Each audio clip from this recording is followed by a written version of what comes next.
The Secret Garden, Chapter 3. Across the Moor. She slept a long time, and when she awakened, Mrs. Medlock had bought a lunch basket at one of the stations, and they had some chicken and cold beef and bread and butter and some hot tea. The rain seemed to be streaming down more heavily than ever, and everybody in the station wore wet and glistening waterproofs.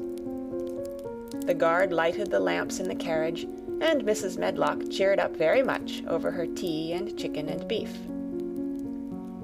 She ate a great deal, and afterward fell asleep herself, and Mary sat and stared at her, and watched her fine bonnet slip on one side, until she herself fell asleep once more in the corner of the carriage, lulled by the splashing of the rain against the windows.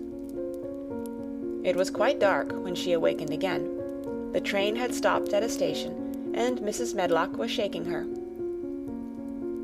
"You've had a sleep," she said. "It's time to open your eyes. We're at Thwaite Station, and we've got a long drive before us." Mary stood up and tried to keep her eyes open while Mrs. Medlock collected her parcels.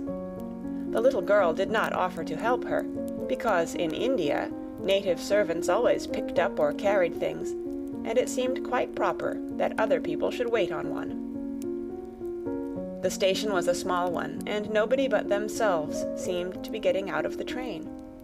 The station master spoke to Mrs. Medlock in a rough, good-natured way, pronouncing his words in a queer, broad fashion, which Mary found out afterward was Yorkshire. "I see thou's got back," he said, "and thou's brought the young un with thee." "Aye, that's her," answered Mrs. Medlock, speaking with a Yorkshire accent herself, and jerking her head over her shoulder toward Mary. "How's thy missus?" "Well enow. The carriage is waiting outside for thee." A brougham stood on the road before the little outside platform. Mary saw that it was a smart carriage, and that it was a smart footman who helped her in. His long waterproof coat and the waterproof covering of his hat were shining and dripping with rain, as everything was, the burly station-master included. When he shut the door, mounted the box with the coachman, and they drove off, the little girl found herself seated in a comfortably cushioned corner, but she was not inclined to go to sleep again. She sat and looked out of the window, curious to see something of the road over which she was being driven to the queer place Mrs. Medlock had spoken of. She was not at all a timid child, and she was not exactly frightened, but she felt that there was no knowing what might happen in a house with 100 rooms, nearly all shut up, a house standing on the edge of a moor. "What is a moor?" she said suddenly to Mrs. Medlock.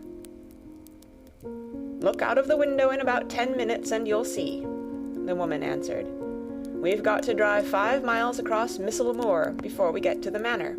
You won't see much because it's a dark night, but you can see something."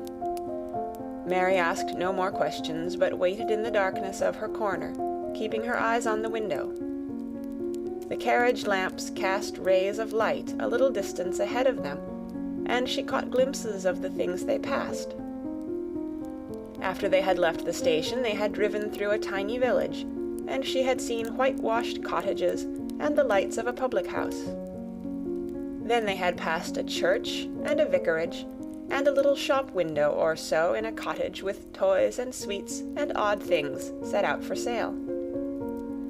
Then they were on the high road, and she saw hedges and trees. After that, there seemed nothing different for a long time, or at least it seemed a long time to her. At last the horses began to go more slowly, as if they were climbing uphill, and presently there seemed to be no more hedges and no more trees. She could see nothing, in fact, but a dense darkness on either side.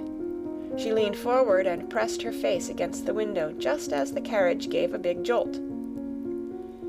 "Eh, we're on the moor now, sure enough," said Mrs. Medlock. The carriage lamps shed a yellow light on a rough-looking road, which seemed to be cut through bushes and low-growing things which ended in the great expanse of dark apparently spread out before and around them. A wind was rising and making a singular, wild, low, rushing sound. It's not the sea, is it?" said Mary, looking round at her companion. "No, not it," answered Mrs. Medlock. "Nor it isn't fields nor mountains. It's just miles and miles and miles of wild land that nothing grows on but heather and gorse and broom, and nothing lives on but wild ponies and sheep. I feel as if it might be the sea, if there were water on it," said Mary. "It sounds like the sea just now." "That's the wind blowing through the bushes," Mrs. Medlock said. "It's a wild, dreary enough place to my mind, though there's plenty that likes it, particularly when the heather's in bloom." On and on they drove through the darkness, and though the rain stopped, the wind rushed by and whistled and made strange sounds. The road went up and down, and several times the carriage passed over a little bridge, beneath which water rushed very fast with a great deal of noise.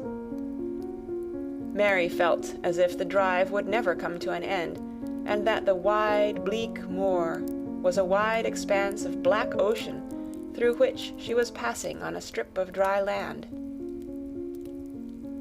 "I don't like it," she said to herself. "I don't like it," and she pinched her thin lips more tightly together. The horses were climbing up a hilly piece of road when she first caught sight of a light. Mrs. Medlock saw it as soon as she did, and drew a long sigh of relief. I am glad to see that bit o' light twinkling," she exclaimed. "It's the light in the lodge window. We shall get a good cup of tea after a bit, at all events." It was after a bit, as she said, for when the carriage passed through the park gates, there was still 2 miles of avenue to drive through, and the trees, which nearly met overhead, made it seem as if they were driving through a long, dark vault. They drove out of the vault into a clear space, and stopped before an immensely long but low-built house, which seemed to ramble round a stone court. At first Mary thought that there were no lights at all in the windows, but as she got out of the carriage, she saw that one room, in a corner upstairs, showed a dull glow. The entrance door was a huge one made of massive, curiously shaped panels of oak, studded with big iron nails and bound with great iron bars. It opened into an enormous hall, which was so dimly lighted that the faces in the portraits on the walls and the figures in the suits of armor made Mary feel that she did not want to look at them. As she stood on the stone floor, she looked a very small, odd little black figure, and she felt as small and lost and odd as she looked. A neat, thin old man stood near the manservant who opened the door for them. "You are to take her to her room," he said in a husky voice. "He doesn't want to see her. He's going to London in the morning." "Very well, Mr. Pitcher," Mrs. Medlock answered. "So long as I know what's expected of me, I can manage."